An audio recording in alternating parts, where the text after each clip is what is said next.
Oh, hello. Hey, tell me honestly, do these pants make my ass look too big? Or wait, maybe not big enough. Is it time for a little butt cheek augmentation? Or maybe a little liposuction to take away these love handles at least. And perhaps while I'm at it, a nice tummy tuck. That can't hurt to even it all out. But wait, why should I stop there? Since I'm a bit too lazy to work on these pecs, perhaps some implants might be in order. Along with a nice minor neck lift. Of course, I'm definitely going to have to do something about this male pattern baldness, right? What's that? An eyebrow lift? No, I don't know if I want to look all alert all the time. Rather, I think I'm going to finish off with a plethora of Botox injections that tighten up these wrinkles. You know, Botox, that chemical neurotoxin that temporarily paralyzes your nerves for the illusion of youthfulness. Marshall McLuhan once said that the last thing a fish would ever notice in its habitat is the water. Likewise, the most obvious and powerful realities of our human culture seem to also be the most unrecognized.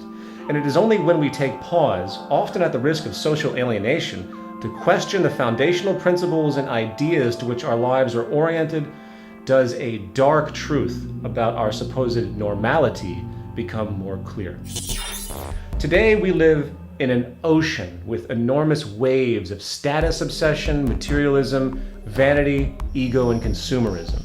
Our very lives have become defined not by our productive thoughts, social contributions, and goodwill, but by a superficial, delusional set of associations where the very fabric of our society now radiates with cheap romanticisms connected to vain competition, conspicuous consumption, and neurotic addictions, often related to physical beauty, status, and superficial wealth. In effect, social conformity masquerading as individualism, with the virtues of balance, intelligence, peace, public health, and true creativity left to rot on the sidelines. The cultural water we inhabit today runs deep with heavy pollution. It starts in our formative years, where to be smart and achieving is to be a nerd, a dweeb, or a geek, with social praise instead relegated to those of accepted appearance, wealth, and mindless brawn, reinforcing the idea that to think, know, and challenge is to be ridiculed, while to uphold the status quo, conform to the ideals imposed by society, is to be rewarded. At what point does that multi-billionaire with the 5 mansions go from being a peak icon of culturally accepted success to an example of a severe mental disorder, amounting to compulsive addiction, in fact, where the billionaire is revealed as nothing more than a social abomination in disguise by their decision to hoard such excessive levels of problem-solving wealth for no other utility than mere ego status? But then again, we can't be too hard on them, right? For what they're doing is simply what they've been taught. Just as the religions you believe or the gaming strategies you use for survival are groomed and cultivated by the environmental condition of your existence, so are the many other waves of influence in this ocean of memes that comprise the zeitgeist of the time.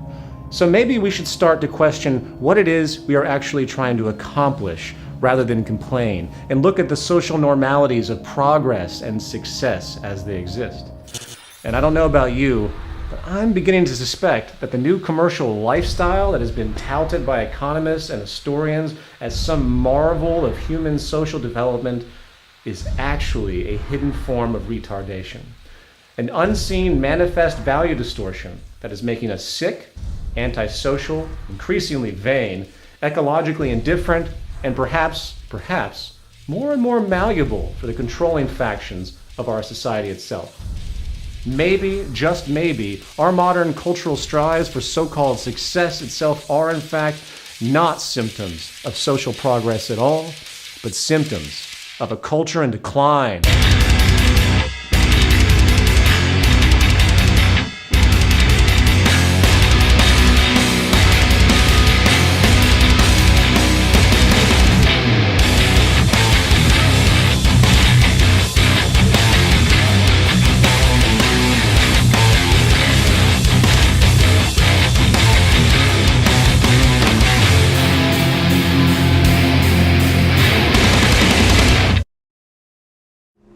A new disease has struck America, rapidly moving across the world, a disease largely unknown in earlier periods and almost entirely unnoticed by those who carry it.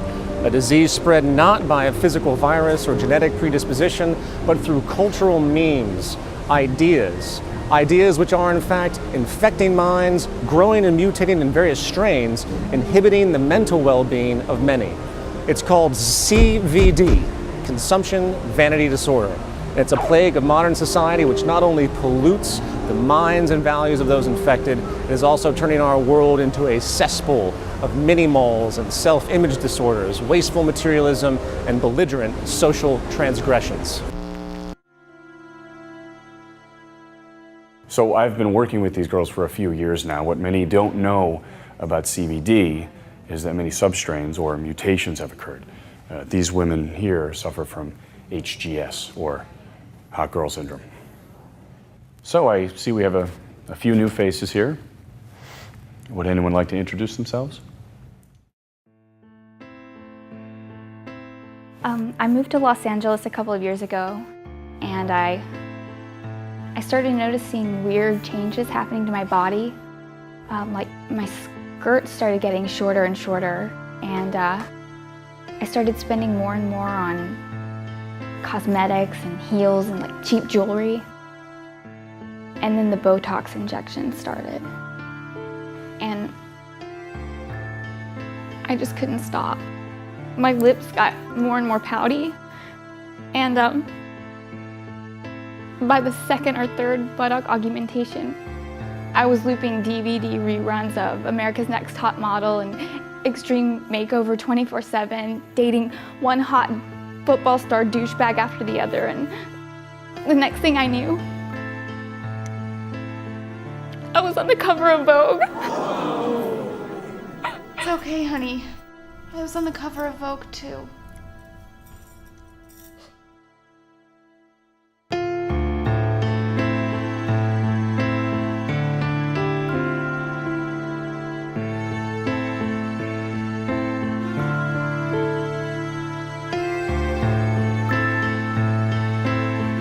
If we go back to the early 20th century, we find a critical crossroad for industry, where the rapid technological advancement was beginning to challenge the most basic foundation of traditional economics, and hence, social operation. You see, at the core of our socioeconomic system is labor and demand. Without product demand, of course, there is no need for production or employment. And without employment, the working public draws no income or purchasing power to buy the goods that keep the economy going. Early in the 1900s, a powerful expansion of productivity through machine application and mechanization brought about something industry really hadn't seen before: a goods surplus. A 1927 article in Nation's Business, conducting an interview with then Labor Secretary James Davis, stated, "It may be that the world's needs ultimately will be produced by 3 days' work a week." Years later, engineer R. Buckminster Fuller described the phenomenon as being able to accomplish more with less, in that the energy, manpower, and resources needed to accomplish particular goals was actually decreasing, while the accomplishments themselves were accelerating. In other words, industry was becoming more technically efficient. However, pre-20th century America and Western society in general maintained an ethic of being frugal overall. There was a conservative ethos where goods were obtained for their utility, a culture of needs, not excessive wants, and most people really didn't see the need to increase their consumption simply because they could. So, the ruling industrialists and social planners had a choice at this point. Either the system was to be adapted to this new more with less productivity, which could mean a rise in leisure time, a shortening of the work week, and an adjustment of pay scales and good values to reflect this newfound abundance as need be. Or something more dramatic had to happen. The very underlying values and affections of the culture would need to be altered, where the very idea of consuming became a utility in and of itself, to consume for the sake of consuming, in order to maintain the status quo. Well, needless to say, given the very nature of capitalist philosophy, the latter, what's that? Oh, right.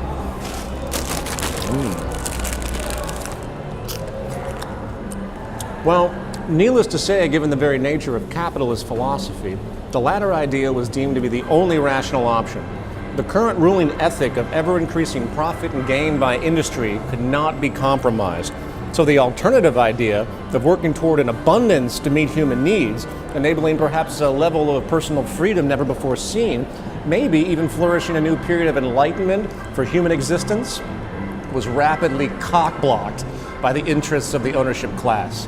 And the world you see around you, full of ever-increasing bullshit, vanity, materialism, waste, debt-locked wage slaves, conflict, and impulsive, mindless consumption has been the result. The holiday shopping season got off to a violent start. A temporary Walmart worker was trampled to death by shoppers eager for post-Thanksgiving bargains.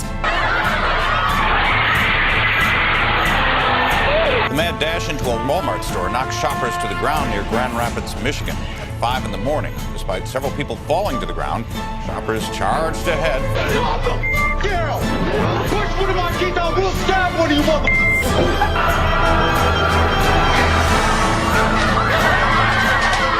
Another incident here, a 28-year-old pregnant woman was knocked to the ground by that same crowd. Witnesses here at the scene say that woman actually suffered a miscarriage. And in Southern California, shots rang out inside a crowded toy store.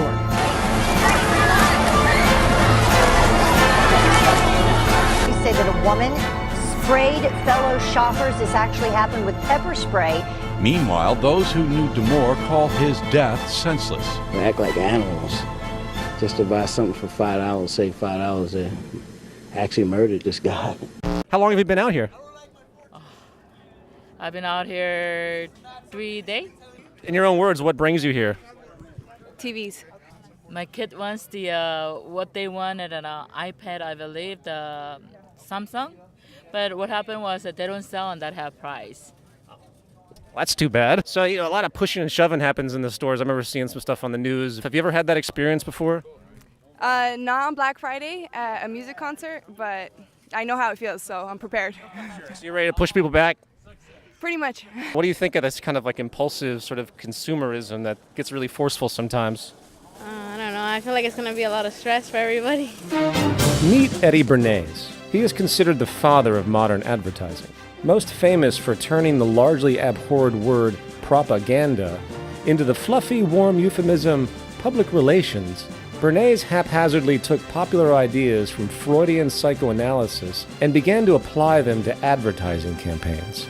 The idea was simple: link and exploit the very primitive social urges common to most humans, such as sexuality and status, to a product. Seems so much longer than last year. It is. Nearly 4 inches longer in some models. Oh. Goods were to become less relevant in their utility and more of a symbol representing one's identity or individualism, effectively turning mere wants into emotional needs. Bernays was a response to a growing call by industrial leaders to reprogram society and create a new consumer culture. Charles Kettering, director of General Motors in 1929, wrote of the need to keep the consumer dissatisfied. Wall Street banker Paul Mazur said, "We must shift America from a needs to a desires culture. People must be trained to desire, to want things even before the old have been entirely consumed. We must shape a new mentality in America." And it worked. Technological innovation in radio and television helped further this end by a saturation campaign throughout American society, which quickly spread across the world. Advertising no longer was about describing, say, the function of a good and its inherent integrity. It was now about social manipulation, creating inferiority, shame, guilt, and false problems that could only be resolved by submission to purchase. Over an 80-year lifespan, we watch 15 and a half years of television on average. 15 and a half years of having our brains liquefied and sodomized, zombified, and then glorifying products and nonsense. And that screws with us, because advertisements are assholes. They're assholes. Imagine if an advertisement were just a regular guy walking up to you on the street, just going, hey you, hey, Hey, if you wore these jeans, then the hot girls would really do you. I mean like hot girls, not that ugly broad you call a girlfriend. And by the way, could you mention to her that she needs to lose a little weight and do something about her hair? And she could do it too if she would just use these diet pills and this hair gel. And by the way, both of you guys should probably be smoking these cigarettes and drinking this beer. Then you'd be really cool. Although your teeth are looking a little yellow, but we can fix that if you would just use this tooth whitening shit. And then the hot girls would really do you. And by the way, are you happy with your penis size? If you are, that's cool. A lot of guys are happy with fun size. Is that what you call that? Fun size? A lot of girls like that. I mean, I haven't met any, but I bet there are some. But if you change your mind, all you'd have to do is take a couple of these babies, and soon you would have to call up guys to help you carry your junk around like a train on a wedding dress. But how are you gonna call your junk carriers with that crappy phone you got there? You should be using this phone with the swipey bullshit technology that makes other people feel like they're better than you just by owning this phone. And they are. They are better than you.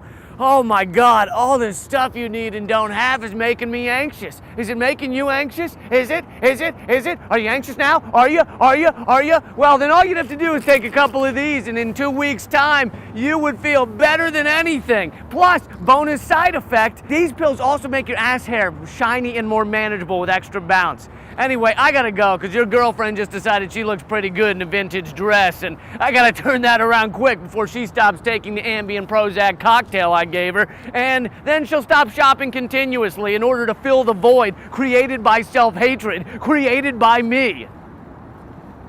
Would you hang out with that guy? You see, at the core of advertising is the exploitation of our deep social nature. It turns the empathic community identification into a weapon of external judgment and relative insecurity. In fact, some years back, a multi-year study where Western television was brought into a culture which had never experienced it before was conducted on the island of Fiji.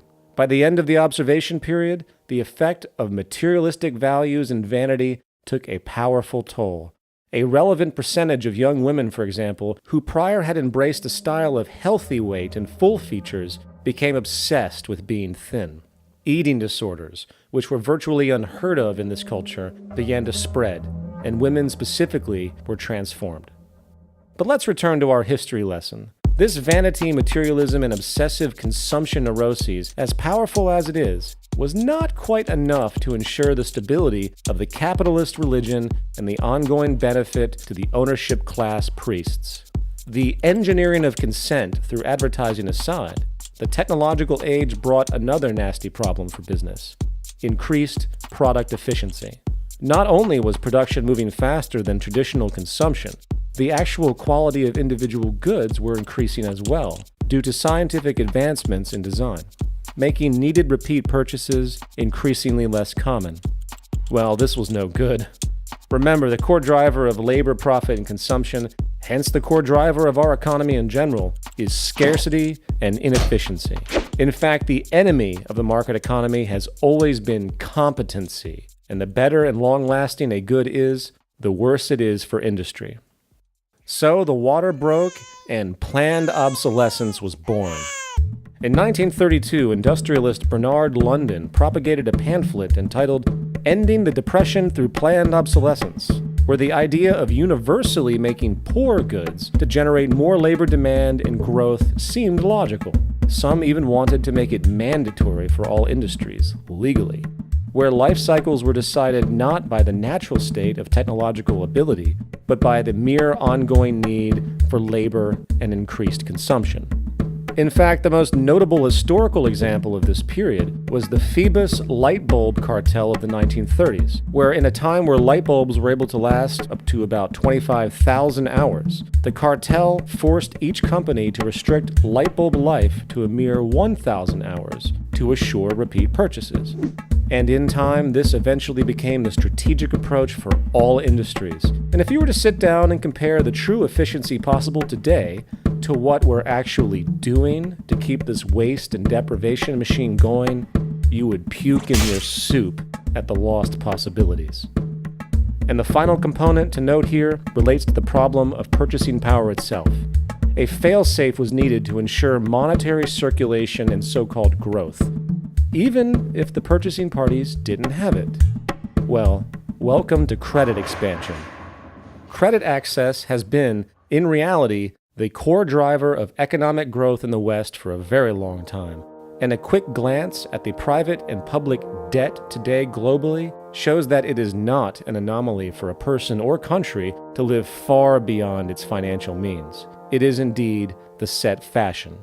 The amount of debt existing globally today far exceeds the entire global money supply itself, and it has been this borrowing from nowhere that has compensated for the inherent limits of employment and wages. However, as bothersome as all of this may seem with respect to ecological irresponsibility and cultural neuroses, the rabbit hole runs deeper. We often forget that the undercurrent of the last couple thousand years has been that some in our species are apparently more deserving than others, and the slavery, exploitation, and ensured deprivation of one group for the advantage of another was considered some law of nature. During feudalism of the Middle Ages, social divisions were clearly defined, with the king and his nobles and barons, etc., holding control of the legion of serfs who were essentially slaves in exchange for basic resources and moderate protection. A common theme during this period was that a genetic or religious superiority of the kings and his constituents gave them the right to dominate. However, as feudalism inched into state monopoly mercantilism and then into open market capitalism, the view of the average peasant laborer, or working class wage slave as they exist today, mutated to where whatever minor protections existed prior was removed to support a doctrine where if a person is not able to obtain work in the market economy, their right to life or mere existence is completely without security. Adam Smith, David Ricardo, and Thomas Malthus, and other pivotal figures of the dawn of modern capitalism, make it very clear that the system they advocate is not for everyone. It isn't as though they actually wanted it that way. They weren't Nazis or anything. But when you consider the scarcity-driven world which they lived, it did seem natural enough. Adam Smith, observing the nature of a social order defined by property relations, stated, "Civil government, so far as it is instituted for the security of property, is in reality instituted for the defense of the rich against the poor, or of those who have some property against those who have none at all." David Ricardo, building on Smith's invisible hand, pseudo-Darwinistic view of market survival, extended the notion to where the inevitable poverty and deprivation of the poor was to be a societal law of nature like gravity, with Malthus going so far to say that you only do harm to the poor by trying to help them. He stated, "Instead of recommending cleanliness to the poor, we should encourage contrary habits. In our towns, we should make the streets narrower, crowd more people into the houses, and court the return of the plague." Of course, many hearing such rhetoric today naturally react in apprehension, not understanding the source of such cold perspectives. Again, if we went back to pre-industrial Europe and witnessed the vast imbalance, scarcity, and poverty, perhaps in fact due to population outpacing production capacity, your intuition might draw the conclusion that the carrying capacity of the land simply can't handle the current population. You might also then come up with some very convenient justifications as to why some are to live and prosper and some are to die and be deprived. Why some deserve a great deal of wealth and honor, and while others must be condemned to destitution and subsistence. So it is very easy to see how this classism has held strong, even though its counterparts of racism and sexism have slowly subsided in modern culture. Today, all economic schools of thought, from Keynesian to Austrian, support a will of the market theme, where your value is measured not by the fact that you exist as a human being, but by the place you hold or don't hold in the economic machine. Consider this quote by Ricardo. "By gradually contracting the sphere of the poor laws, by impressing on the poor the value of independence, by teaching them that they must not look to systematic or causal charity, but to their own exertions for support, that prudence and forethought are neither unnecessary nor unprofitable virtues, we shall by degrees approach a sounder and more healthful state." You see, the myth of this system is that people get what they work for, as though it's a level playing field, as though the competitive nature doesn't inherently breed corruption. Wrong! Oh, man. Bob, what's he doing here? So what kind of bullshit is Peter Joseph Stalin feeding you people this episode? Listen, man. Listen, people. What Captain Freedom Hater over here doesn't seem to understand is that the poor are fucking stupid. They're stupid and lazy, and they get what they deserve, all right? And I'm so sick of the nanny state coming in and taxing my hard-earned trust fund so these cretins can go and live it up with their lottery tickets and their malt liquor. Sorry, Bob. You all right? Put him back in his cage. Now, it is at this point you might be asking, what does any of this have to do with consumerism? Well, if you understand the traditional ethos of market capitalism and how it refuses to accept the possibility of taking care of everyone, coupled with the resulting delusion that those who do end up benefiting most must be smarter and more worthy of existence than others, as though it's some law of nature, the role of consumer culture today takes on a very different purpose. It exists as a powerful means of social control and maintaining the status quo of class division and subjugation.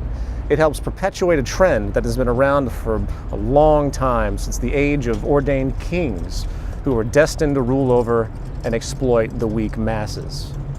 You see, the individualistic material selfishness glorified today not only perfectly accentuates the classic economic values of Ricardo and Smith, it also reinforces modern neoliberalism, where the view of detached, independent, narrow self-interest and narcissism is held as deeply sacred, while any attempt at working towards a broad social consideration, working towards a community environment, is heretical. Simultaneously, it compounds class division, since the consumer culture has created an abstract sense of competition and status where to have more than others is equated to success. Suddenly, 1% of the population owning 40% of the planet's wealth is even more vindicated, along with how one can step over homeless people on the street and assume that they must be that way because of their own lack of initiative, laziness, or general inferiority. Modern consumer culture, the consumer vanity disease, ensures that the public remain distracted and at war with itself. It ensures that profits from these wasteful and unnecessary purchases, driven by emotional dissatisfaction, will continue to perpetuate and justify the wealthy elite. And it ensures that the poor and miserable of the world will be kept in their place, because guess what? It must be some law of nature. Final thoughts. Likely the most hijacked and delusional concept in the world today is that of freedom. In political poetics, historically, it went from a general interest to ensure quality of life and remove oppression, really, to a marketing gimmick to sell you things you don't need to ensure the integrity of an inherently elitist, corrupt political economy. I don't know about you, but I really don't give much of a shit about how many different kinds of toothpaste or deodorant I can choose from in a grocery store. While I'm given simultaneously the farce choice between two politicians clearly of the same breed in an election. I really don't care much for the freedom of being able to concoct, say, a grande white mocha double espresso non-fat steamed milk stirred unsweetened caffeine-free jerk me off slap my ass latte with extra whip at Starbucks. You see, the best form of social control is the kind where the illusion of choice actually persists, and the consumer vanity obsession rampant across the world now embodies the new form of democracy. Forget about the oligarchical plutocracy that continues to rule and destroy the world. Just focus on the rich celebrities on the cover of that goods catalog masquerading as a literary magazine. Forget about how financial and monetary gain is a measure of success and how delusional it really is, for the psychological phenomenon of relative deprivation has shown that having more and more luxury often does not make you happy, only more neurotic, insecure, and antisocial. Forget about the ever-increasing use of antidepressants and other mental health disorders that have emerged around our material society, and do what many do instead. Go shopping! Today, the act of shopping really has become a form of therapy for people if you're paying attention, an artificial means to feel better about oneself.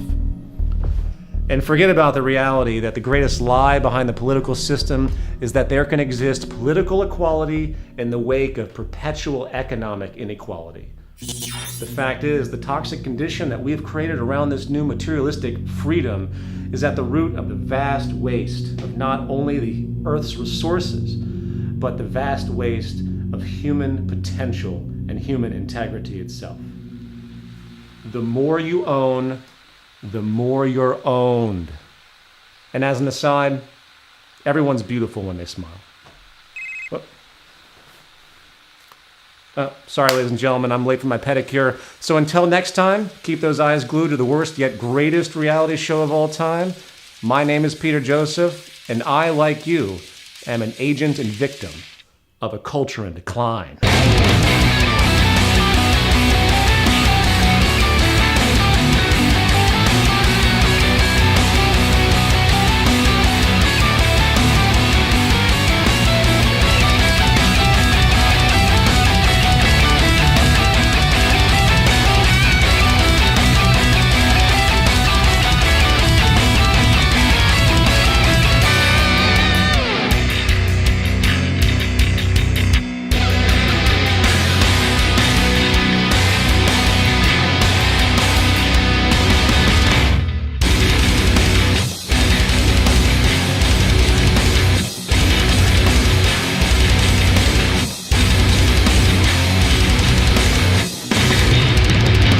So given the trials you all experience in your day-to-day coping with this disease, how has it affected your livelihood?